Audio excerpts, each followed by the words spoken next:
Le gang, il y a marqué le gang. J'imagine, mesdames, que le gang, ça signifie que vous êtes parmi les bénévoles et que vous occupez de toute l'organisation ici à Quai du Polar. Oui, nous faisons partie d'un gang. Et il y en a une que j'attends, c'est Marie Neuser. Oui, ben elle est là. Où Vous croyez que c'est sérieux que j'aille peut-être la déranger? Vous pouvez toujours essayer. Et puis ça saigne. Ah oui, ça saigne évidemment, ça dégouline. On sursaute et on frissonne. Kobo présente un livre dans le tiroir. Une collection de podcasts dédiés à l'auto-édition réalisée par En Roue Libre. Épisode 3. Rencontre avec Marie Neuser. Et c'était lors de la 15e édition du festival Quai du Polar à Lyon, où la romancière était cette année la marraine du concours de nouvelles organisé par le festival en partenariat avec Kobo et les éditions 12-21. Kobo, via sa plateforme d'auto-édition, organise et soutient de nombreux concours d'écriture. C'est un excellent moyen d'entraîner sa plume et de se faire repérer. À Quai du Polar, cette année, le thème du concours, qui allait comme un gant à Marie Neuser, qui a publié aux éditions Fleuve Noir son 5e roman, Délicieuse, était crime partagé, quand les réseaux deviennent témoins. C'est de cela dont nous allons nous entretenir au milieu de l'agitation d'un festival qui transforme chaque année depuis 15 ans la capitale des Gaules en mecque du polar et du roman noir. Délicieuse, Marie Neuser. Fleuve Noir. Ok, on y va. Attends, juste un petit réglage encore. Une mise au point de la focale pour que la caméra me cadre parfaitement et mette en valeur mon plus beau profil. Profil, non, de face. De face, c'est mieux pour se parler, voilà. Je suis prête. Tu me vois? Tu me vois, bien sûr? Et tu ne comprends rien? Les yeux grands ouverts, zébré de crainte, de répulsion ou de curiosité, tu t'apprêtes à m'écouter. Tu comprendras à la fin de ce film que par la suite, je me suis faufilé hors de la maison et ai glissé mes clés dans la boîte aux lettres. En le faisant, je me suis dit, c'est marrant, aujourd'hui les boîtes aux lettres ne servent plus qu'à y laisser des trousseaux de clés. Avant de partir, je t'ai envoyé ce mail. Ça aussi c'est marrant. 2 personnes vivant sous le même toit qui communiquent par mail au lieu de laisser un papillon sur le buffet. Dans mon message, il y avait ce lien que tu as ouvert. Tu l'as ouvert parce qu'à ce moment-là, tu étais fou d'inquiétude. Le message était un message d'adieu. Ce n'est pas la première fois que nous écrivons des messages d'adieu via la poste électronique. Ça sera la dernière. Alors tu as lu mes mots, électrisé par une panique qui n'a pas de nom. Tu as cliqué sur le lien. Tu verras. C'est un beau film.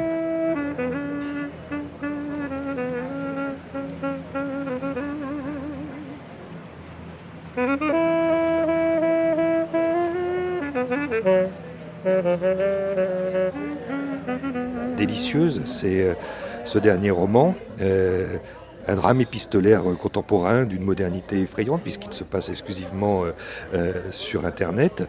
Il résonne beaucoup avec le thème du concours de nouvelles que Kobo organise ici à Quai du Polar avec les éditions 12-21 parce que ça se passe sur Internet, c'est un milieu où il peut tout se passer.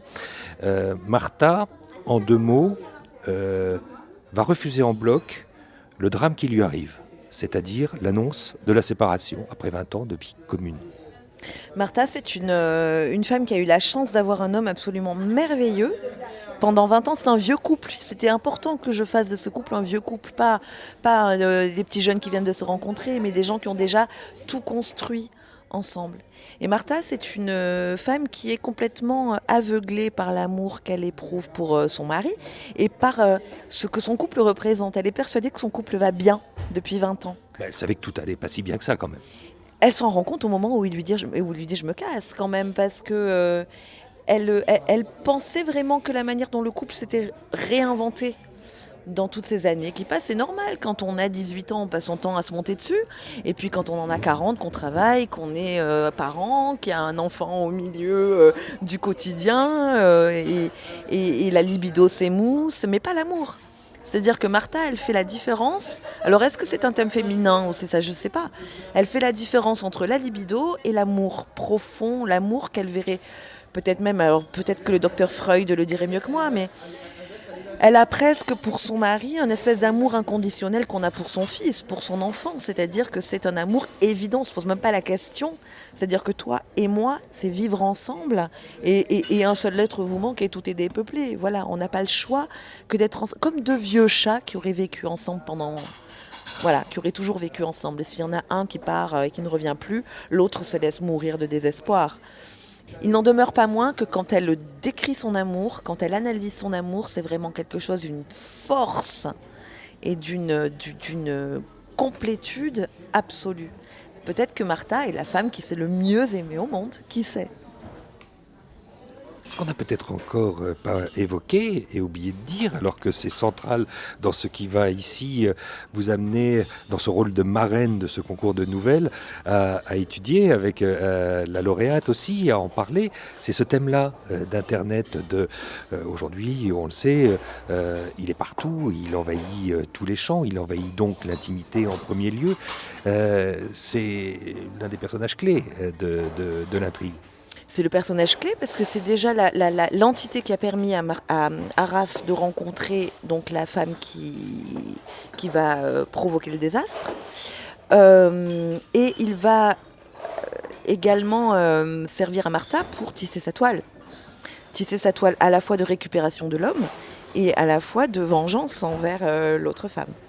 Donc Internet va lui servir, les réseaux sociaux vont lui servir à se créer aussi un personnage plus beau que celui qu'elle est en réalité. Elle va se créer un avatar, un autre avatar, une autre femme qui va être en fait son double, son dédoublement et même sa schizophrénie. Elle va commencer par justement vivre ce clivage, ce dédoublement de personnalité par un acte qui justement est complètement tribal et qui n'est pas du tout ultra moderne, c'est-à-dire le tatouage. Elle va se faire tatouer l'intégralité du dos et elle va se faire tatouer un sakura, c'est-à-dire un cerisier en fleurs japonais dans le dos. Et là, il va naître une autre femme. Elle la sent sortir de sa peau avec ce tatouage qui s'appelle Sakura et qui est son avatar magnifique. Et grâce à cet avatar, sur les réseaux sociaux, elle va attirer à elle sa rivale et elle va tisser un cocon autour d'elle. Mais elle ne va pas se contenter d'attirer cette rivale dans ses filets. Elle va aussi ouvrir les yeux sur des réactions qu'elle connaît très peu parce qu'elle n'est pas du tout branchée réseaux sociaux, Martha, à la base. Elle découvre ça avec Sakura, où elle se rend compte que dès qu'on parle d'amour bafoué, dès qu'on parle de ce genre de choses, tout le monde appelle au meurtre. Tout le monde parle, il faut massacrer l'homme infidèle, il faut massacrer la maîtresse coupable, etc. Et elle se rend compte que finalement, on est dans un colisée où tout le monde baisse le pouce comme les empereurs pour mettre à mort d'autres êtres. Et ça va mettre de l'eau à son moulin à la petite Martha qui, en plus, dans son métier, entend au quotidien les justifications et les explications de personnes qui sont passées à l'acte au niveau criminel. Chut, on n'en dit pas plus. Vous êtes d'accord là-dessus? Je crois qu'on va s'arrêter là.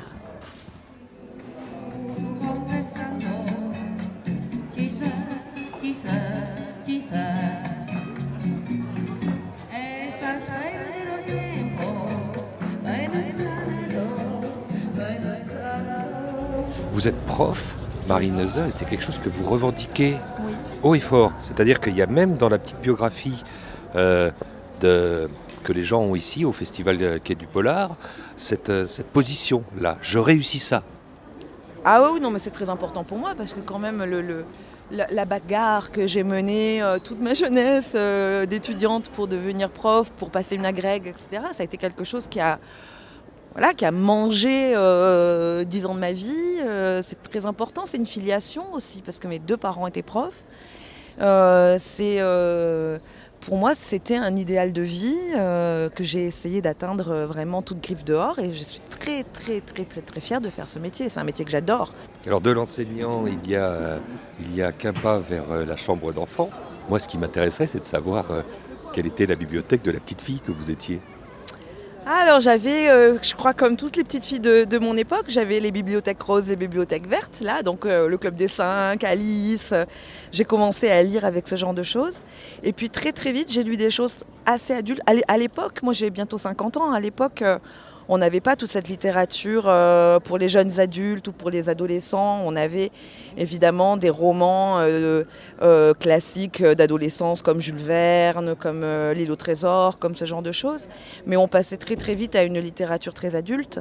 Et moi j'ai souvenir de mes premiers émois vraiment dans la terreur, dans le frisson, dans l'addiction à des bouquins. C'était les nouvelles de Maupassant. C'est ma mère qui m'avait filé le Horla. On avait Maupassant en Pléiade et elle m'avait filé ces Pléiades des nouvelles de Maupassant. Et je lisais sous mes couvertures le soir à la lampe électrique en tremblant de peur, en lisant la chevelure, le tic, la petite roque, enfin toutes ces nouvelles extraordinairement noires et terrifiantes et gothiques de Maupassant. Donc je suis arrivée à la littérature, au goût de la littérature avec des choses très très adultes. Et le geste, il se passait comment dans cette chambre d'enfant c'est en s'endormant que Maupassant vous accompagnait et les autres qui ont suivi? Ah oui, toujours. Oui. C'était j'allais me coucher à 8h et jusqu'à 8h30, j'avais obligation de lire. Mais c'était même pas obligation. Je savais que de 8h à 8h30, j'allais basculer dans l'univers de la lecture. En plus du reste de la journée. On regardait pas la télé le soir, on n'avait pas d'écran, on n'avait pas d'autres dérivatifs que de s'évader complètement à travers des tas de bouquins de tout style différent. Alors bon, j'ai ce souvenir extrêmement vivace des nouvelles de Maupassant, mais je crois que vers 12 ou 13 ans, quand j'ai découvert Les Hauts de Hurlevent aussi, ça avait été une espèce de claque monumentale. Quand j'ai découvert les nouvelles de Buzzati, le cas, quand j'ai découvert même des Agatha Christie, où je me suis un peu laissée prendre au jeu de l'énigme policière ou ce genre de choses. Oui, c'est très lié même à l'image de ma chambre, à l'image même des terreurs nocturnes, de la maison qui craque, ou du cocon protecteur selon les moments. Donc c'est quelque chose qui a guidé complètement ma vie littéraire. Donc le livre est un refuge, le livre est presque orchestre d'une manière très ponctuelle cette existence de petite fille, de jeune adolescente. Et à partir de quel moment le livre devient quelque chose qu'on a envie soi-même de faire? Quand est-ce que s'impose ou quand est-ce que commence à s'immiscer cette idée-là de devenir écrivain, écrivaine, auteur, autrice, romancière? J'ai très vite eu envie d'imiter, en fait. C'est-à-dire que les mots étaient tellement présents, tellement prégnants que j'avais eu envie d'imiter. Mais dès que j'ai su écrire, dès que j'ai su tracer des mots sur du papier, je me suis mise à écrire mes petites histoires. Alors c'était l'écriture plus que... Enfin, l'acte physique d'écrire, la calligraphie, qui pour moi a été une des choses les plus importantes quand j'étais petite fille. Au lieu de jouer aux cartes ou au Monopoly ou ce genre de trucs, je me mettais sur un bureau avec des petits cahiers magnifiques, des petits stylos magnifiques et je traçais des mots sur du papier.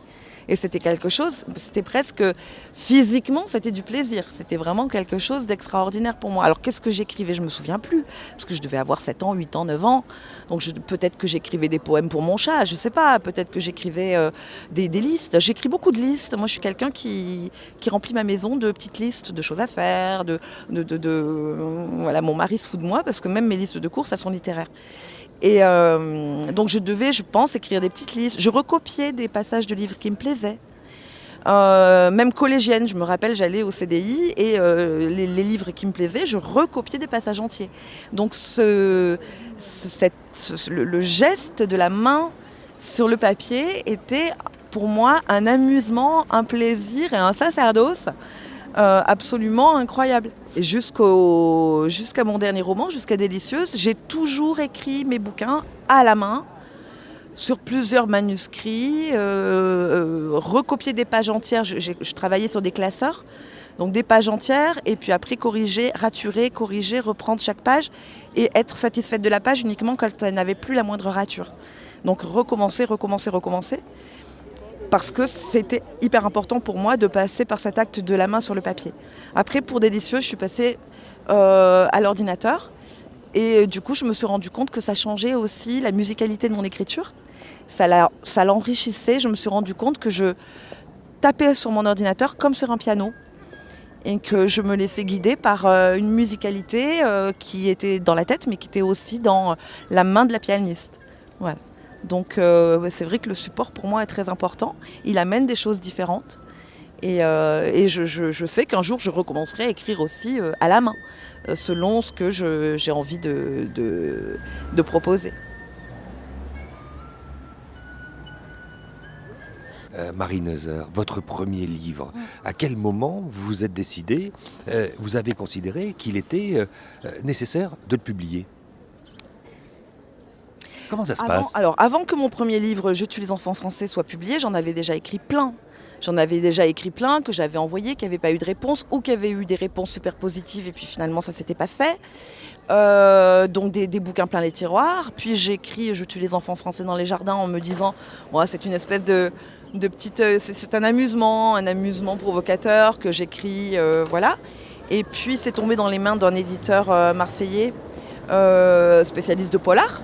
Et moi, j'avais pas du tout l'impression d'avoir écrit un polar. D'ailleurs, ça n'en est pas un du tout, c'est un roman noir. Mais cet éditeur m'appelle et me dit « Mais on veut ce bouquin. » Ah bon, mais vraiment, mais oui, vraiment. Donc, je lui ai donné ce bouquin-là. Et comme j'avais terminé le deuxième entre-temps, je lui ai donné aussi le deuxième. Ça a été aussi le coup de cœur pour le deuxième. Du coup, on a signé pour les 2 premiers bouquins. Bon, depuis, cette maison d'édition n'existe plus. Et je me suis retrouvée chez Fleuve Noir. Et voilà, donc 3 bouquins chez Fleuve. Maintenant, je ne sais pas où la vie me mène. Je ne sais pas si demain, je ne vais pas écrire un bouquin très blanc et à proposer à Gallimard. J'en sais rien. Voilà, donc... Comment ça, vous ne savez pas quel est le sujet de votre prochain livre ? Pas du tout. Là, en ce moment, je n'écris pas. Donc, je me repose. Délicieuse m'a laissé sur le carreau. Et j'ai besoin d'engranger d'autres choses. Quand on dit sur le carreau, c'est exsangue ? Exsangue, complètement. Oui, épuisé. Et puis bon, maintenant, il faut que je le défende, ce bouquin-là. Donc, il a besoin de moi aussi d'une manière plus physique. Voilà. Un conseil que vous donneriez à quelqu'un qui aurait un manuscrit dans le tiroir et qui hésiterait encore à passer à cet acte insensé qui est celui de le publier ? Le faire lire, essayer d'envoyer le plus possible, essayer de trouver des interlocuteurs qui sont sur la même longueur d'onde. De jamais lâcher, surtout de jamais lâcher, de toujours s'acharner. C'est du travail, écrire c'est du travail. Donc de toujours s'acharner.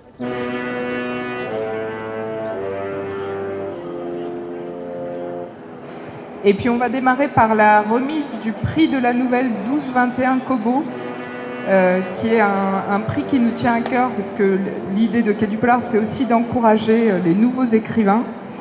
Donc voilà, le prix cette année va être remis par Marie Neuser, qui est marraine de ce prix. Et le prix est décerné à Mauvaise plaisanterie de Nathalie Gautreau. Bonjour, je suis très heureuse d'être là. Je voulais vous remercier, c'est un prix prestigieux et je suis vraiment très contente de l'avoir remporté. Merci à la marraine. Merci beaucoup. Voilà. Et il y a un mot qui est sorti comme ça, Nathalie Gautreau, bizarre. Comme c'est bizarre, ça me fait bizarre. Bizarre, quoi donc bizarre? Parce que là, il y a quoi au milieu de la tourmente? Il y a un peu d'émotion, il y a un peu de surprise toujours, il y a un peu... Il y a de l'émotion, beaucoup. Parce que quand on écrit, on n'a pas l'habitude d'être sur le devant de la scène, on est plutôt solitaire. Et c'est plutôt un exercice, je sais pas, à l'ombre, hein, dans l'ombre, dans la pénombre parfois. Donc ça me fait bizarre d'être... Surtout quand on écrit des choses très noires. Exactement. Et puis ça me fait bizarre aussi qu'on me demande une photo de moi. Je n'ai pas l'habitude. Voilà. Ça veut dire quoi? On a l'impression qu'il y a tout d'un coup le statut d'écrivain qui vous tombe dessus. Alors restons modestes. Hein. Peut-être auteur pour l'instant. écrivain, on verra plus tard, mais pour l'instant auteur. Ça me flatte beaucoup, vraiment. Ça me fait vraiment plaisir. Voilà. Il y a quelque chose qui doit vous faire plaisir, Nathalie Gautreau, c'est aussi demain ce rendez-vous avec Marie Neuser. Oui, on a échangé quelques mots. Elle est très sympathique. J'ai lu son premier livre et son dernier, que je trouve très formidable. Voilà, j'aime beaucoup. Ça va être un moment agréable à partager. C'est la rencontre avec un double ou quelque chose qui s'y apparenterait ou quelque chose juste qui est de l'ordre de... La rencontre avec un auteur confirmé, un écrivain pour le coup. Donc plein de choses à échanger, des choses à apprendre certainement. Voilà, un vrai plaisir, un moment de partage. On se dit à demain. On se dit à demain. Merci beaucoup. Merci, au revoir. Merci. Et là, on rentre à l'institution, c'est un rendez-vous parmi les nombreux restaurants que Lyon, capitale gastronomique française, recèle, où vous avez justement un rendez-vous particulier avec la gagnante, la lauréate du prix Kobo de la meilleure nouvelle cette année, et en collaboration avec les éditions 12-21, ici à Quai du Polar, c'est Nathalie Gautreau. Alors, ça fait partie, votre présence à ce déjeuner, du lot que l'on décerne à la lauréate, comme un énorme cadeau. Moi, je suis absolument ravie. En plus, c'est moi qui contribue à lui faire ce cadeau. Je me sens Papa Noël, moi, c'est très bien. Oui, non, mais j'ai été vraiment charmée par son écriture. Sa nouvelle m'a tout de suite gravé la rétine, quoi. Donc, la question s'est pas posée très longtemps pour moi quand j'ai lu cette nouvelle-là. Puis, bon, évidemment, les autres. C'est la première que j'ai lue en plus sur le lot que j'ai reçu. Et tout de suite, elle s'est gravée là. Et j'avais un peu compris que ça allait lui revenir quand même. Le nom de cette nouvelle ? Mauvaise plaisanterie. Mauvaise plaisanterie, ça se passe évidemment, puisque le thème du concours cette année c'était lequel ? Elle a vraiment à voir avec le thème de votre dernier roman, Délicieuse. Les réseaux sociaux, bien entendu. Donc je crois que c'est pour ça que j'ai été choisie comme marraine de ce prix. Une autre manière de voir les réseaux sociaux, de voir les dangers que ça représente, de voir comment une narration peut se servir de ces nouveaux outils pour créer des personnages, pour créer des situations. Et c'était très intéressant, effectivement. Et les 6 nouvelles, d'ailleurs, que j'ai lues, avaient toutes des manières très, très différentes de voir cette pénétration du réseau social à l'intérieur d'un destin humain. Elle est là, Nathalie Gautreau, elle vous attend. On était en train de parler de vous, très chère Nathalie. Bonjour, vous allez bien ? Et vous, maintenant ? Ça ira mieux demain. Oh non, dites pas ça. Si, je suis encore un peu stressée. Ne me faites pas croire que cette mauvaise plaisanterie qui vous a fait remporter ce prix de la nouvelle cette année est pour vous pas une bonne nouvelle. C'est une bonne nouvelle, demain. Et puis ce prix, c'est celui qui vous permet donc d'avoir ce contrat d'édition. Exactement, premier contrat d'édition. Avant, c'était quoi ? Un rêve ? Oui. Oui, un rêve ou une utopie peut-être, pourquoi pas. Oui. Marie, comment vous réagissez à ce mot-là, rêve ou utopie, avant le premier roman publié ? Non, moi, le mot de rêve, il est très, très, très, très, très, très important. Et ça me rappelle quand j'ai gagné le prix PACA des lycéens et apprentis il y a 4 ans, là, sur le petit jouet mécanique. Et que donc, j'avais passé l'année à rencontrer des classes, des élèves de seconde qui avaient lu le bouquin et avec qui j'avais énormément échangé, et de se rendre compte qu'il y avait beaucoup d'élèves qui écrivaient, qui avaient des plumes extraordinaires. Et je me souviens quand je me suis retrouvée à recevoir le prix, où j'étais dans un état de bouleversement intense. Et la seule chose que j'ai réussi à leur dire, c'est ça la preuve que les rêves d'enfant, il faut jamais les lâcher. C'était mon rêve d'enfant, je voulais être écrivain. Bon d'accord, j'ai déjà publié un bouquin, ça je suis en train de publier, vous venez de lire le 2e et tout. C'est parce que j'ai jamais lâché. Voilà. Et ben c'est du travail, c'est ce que je disais tout à l'heure. C'est du travail, c'est des heures. Ben on fait plus rien d'autre. On écrit dans les trains, on écrit sur les tables de café, on écrit quand ça va bien, on écrit quand ça va mal. On se gorge des mots des autres parce que c'est essentiel pour pouvoir remettre ses propres idées en place. Et voilà. Et c'est vraiment une corde qu'il faut attraper et ne jamais lâcher. Alors on écrit, c'est presque décrit comme une maladie éruptive par Marie Neuser, très chère Nathalie. C'est un besoin, ça devient un besoin au quotidien.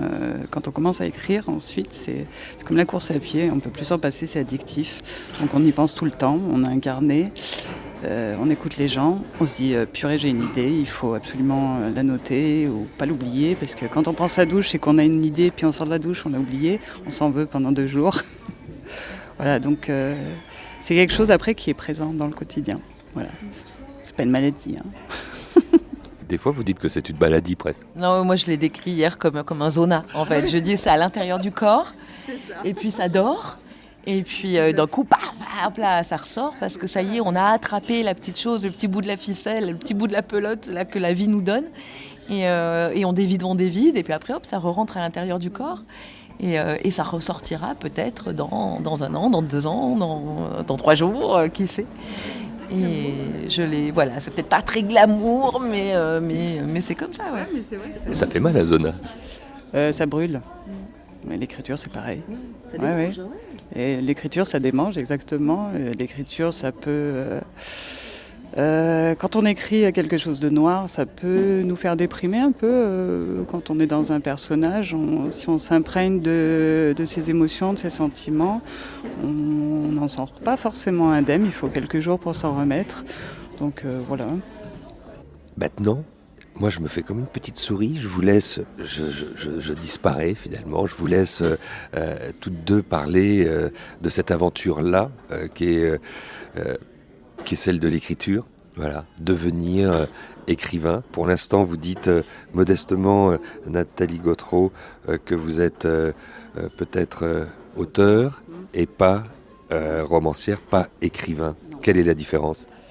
La différence, c'est l'édition. Peut-être que je m'estimerais écrivain si un jour j'arrive à écrire un roman ou si un jour j'édite un recueil de nouvelles. Pour l'instant, je suis auteur. Je suis une auteure très heureuse puisque j'ai gagné un concours, mais je ne m'estime pas encore écrivain. Madame la professeure Marie Neuser, vous validez cette définition, cette différence entre auteur et écrivain ? Je l'ai toujours dit pour moi. Parce que moi, je ne suis pas quelqu'un qui écrit de manière professionnelle, en fait. Ce n'est pas mon métier. J'ai un autre métier. Donc, ce n'est pas mon métier. Donc, je suis auteur. Et je suis auteur de 5 bouquins. Voilà. Et je vois les choses comme ça. Il n'y a pas un moment où vous auriez envie de tout lâcher, tous ces mômes que vous avez envie d'assassiner en permanence, et pour être dans la quiétude du geste, le refuge, le repli de ce statut qui est parfois envié, qu'on a envie de pouvoir totalement vivre à 100%, qui est peut-être un peu fantasmé. Et je mange comment ? Voilà. J'ai un métier, et voilà, j'ai un métier je dis pas que c'est un gagne-pain, parce que c'est quand même un sacerdoce et c'est quand même quelque chose qu'on aime beaucoup, qu'on fait par passion aussi. Mais j'ai un gagne-pain et à côté, je suis libre d'écrire comme je veux. Que le bouquin marche, que le bouquin ne marche pas, c'est pas grave. Moi, je me suis fait plaisir à l'écrire. Si je devais compter mes carottes en fonction de ce qui sort de mon cerveau, je pense que je serais complètement paniquée. Et puis que je me sentirais peut-être obligée, entre gros guillemets, de me prostituer à des courants à la mode, à une écriture à la mode, à des styles à la mode, etc. Ce que je ne veux surtout pas faire. Je veux être libre, complètement libre d'écrire ce que je veux et quand je veux. Sinon j'irai... Voilà. Non, c'est évident. Oui. Ça y est, il faut y aller. Ça, c'est ça aussi être écrivain, c'est ça être auteur. Marie Neuser, merci. Juste un mot, vous dites un livre dans le tiroir avec Marie Neuser. Oui, il faut que je dise quel est mon livre dans le tiroir. Non, il faut dire juste le titre. Un livre dans le tiroir, ça vient avant le générique. Un livre dans le tiroir, Marie Neuser. Mais non, en n'étant pas forcément... Un livre dans le tiroir, Marie Neuser. Et Très bien. Un livre dans le tiroir, Marie Neuser. Et Et au revoir, Non, et vous Nathalie Gautreau. Vous êtes parfaite. C'est ce qu'on nous dit tous les matins.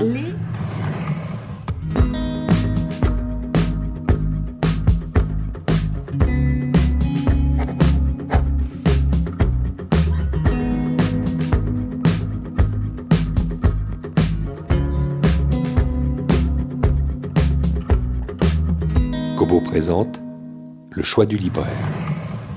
Si on veut être écouté, il faut écouter. Si on espère que les autres vont changer leur façon de vivre, il faut savoir comment ils vivent. Si on veut être vu, il faut regarder les gens dans les yeux. Marie Raja Onave, pour ce choix du libraire, aujourd'hui, c'est une icône que vous mettez sur notre route. Exactement. En fait, aujourd'hui, j'ai envie de vous parler d'un livre qui s'intitule « Ma vie sur la route, mémoire d'une icône féministe ». Et c'est écrit par Gloria Steinem. En fait, qui est Gloria Steinem ? En fait, il faut savoir qu'elle est née dans les années 30, donc elle a plus de 50 années de féminisme à son actif. C'est une rockstar du féminisme. J'ai l'impression que c'est un de ces personnages comme seuls les États-Unis peuvent en produire. Voilà, ça aurait pu être un personnage de fiction parce que sa vie est un roman, mais c'est devenu un des personnages clés. C'est un personnage clé, un personnage phare de la vie civile et politique aux États-Unis. Alors, ce livre étonnant qui est traduit depuis peu en français, on peut se le procurer aux éditions HarperCollins, est sorti il y a 4 ans aux États-Unis. C'était son 7e ouvrage. Ici, on la connaît moins. Vous nous la faites en quelque sorte un peu découvrir à Kobo. Et elle continue ce chemin, elle continue ce qui est véritablement une croisade. En fait, ce qui est intéressant dans ce livre, qui est un peu comme un carnet de voyage, c'est qu'elle commence par nous raconter son enfance avec un père, je ne sais pas comment vous le décrire, un peu troubadour, fantasque.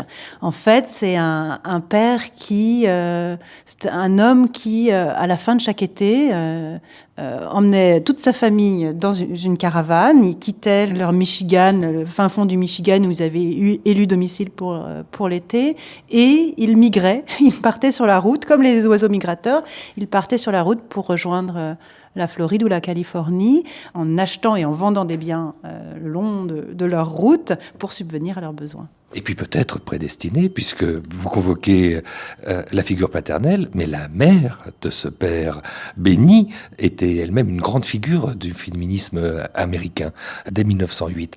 Elle était donc peut-être conditionnée. Aujourd'hui, ce combat qu'elle a associé au combat pour les minorités, on peut le résumer comment ? Alors en fait, la référence au père et à la mère, c'est vrai qu'elle est essentielle parce que quand elle était petite, elle rêvait justement de ne pas avoir une vie itinérante. Et ses parents se sont séparés quand elle avait 10 ans et sa mère était dépressive. Et donc elle a vu et vécu l'isolement dont a souffert sa mère, qui était du coup très dépendante. Et en fait, ce rapport aux parents, ce rapport à son père, ce rapport à sa mère, c'est vrai que ça a forgé ensuite son destin. C'est-à-dire que quand il y a eu plusieurs événements clés dans sa vie, dont un voyage en Inde quand elle avait 20 ans et dans lesquels elle a découvert les cercles de parole. Et en fait, quand elle est revenue d'Inde, elle s'est dit « Je veux être journaliste parce que je ne veux pas me sentir responsable de qui que ce soit ou de quoi que ce soit, je veux mettre de la distance et observer les faits. » Et puisque vous évoquez ce départ en Inde, ce voyage en Inde initiatique, il a eu lieu puisqu'un médecin en Angleterre en 1957 lui a autorisé à faire ce qui était pénalement répréhensible et condamnable, l'avortement. Il y a une dédicace très émouvante au début du livre pour ce docteur John Sharp qui en fait a délivré le certificat médical qui autorisait l'avortement, puisqu'en fait l'avortement à l'époque était autorisé uniquement si la vie de la femme était en péril. Et elle lui dédie ce livre parce que grâce à lui, grâce à son action courageuse, elle a pu mener la vie qu'elle voulait. Et c'est d'ailleurs ce qu'il lui a demandé. Il lui a demandé 2 choses. Il lui a dit, je vous délivrerai ce certificat si vous me promettez 2 choses. La première, c'est que vous ne parlerez jamais de moi. Et la deuxième chose, il lui a demandé de vivre sa vie pleinement et de faire elle-même ses choix. Et c'est ce qu'elle a fait. Oui. Et s'il fallait rentrer à l'intérieur d'un des chapitres de cette vie, qui n'est d'ailleurs pas terminée, de ce long chemin, de cette route qu'elle a empruntée, Lequel vous auriez envie de nous raconter ? C'est difficile d'en trouver un en particulier. Il y a pas mal de passages qui sont vraiment très émouvants, très poignants. C'est un livre qui va balayer l'histoire des États-Unis depuis ces 50 dernières années. Donc c'est énorme. Donc on suit Gloria dans ses rôles que vous avez cités, de journaliste, écrivaine, éditorialiste. Et elle-même, elle se définit comme organisatrice féministe itinérante. C'est-à-dire qu'elle multiplie les prises de parole dans les meetings, les rassemblements, les marches. Elle fait des rencontres formelles, informelles. Elle parle à l'arrière de pick-up, elle parle dans des caves. En fait, son objectif, son rôle, c'est d'aider à l'émancipation des femmes et à faire entendre la voix des femmes, mais également des minorités. Il y a toute une partie du livre qui s'intéresse plus particulièrement à son combat aux côtés des Amérindiens. Donc en fait, Gloria Steinem, c'est une femme qui va au-devant des gens, c'est une femme qui est dans la parole.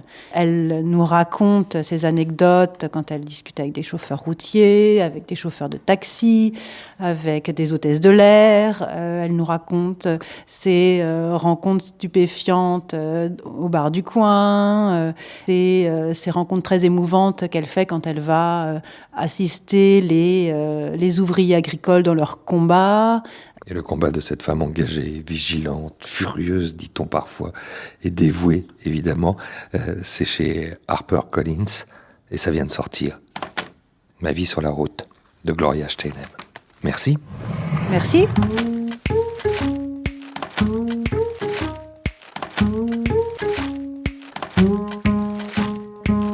Si vous avez aimé cet épisode d'un livre dans le tiroir, cette collection de podcasts proposée par Kobo et réalisée par En Roue Libre, faites-le savoir en le partageant sur la toile, en vous abonnant sur notre compte SoundCloud. Un livre dans le tiroir est aussi présent sur iTunes, Spotify et tous les agrégateurs de podcasts de votre choix. Toute la bibliographie de l'auteur et d'autres informations sur l'auto-édition sont disponibles sur le blog www.kobowritinglife.fr.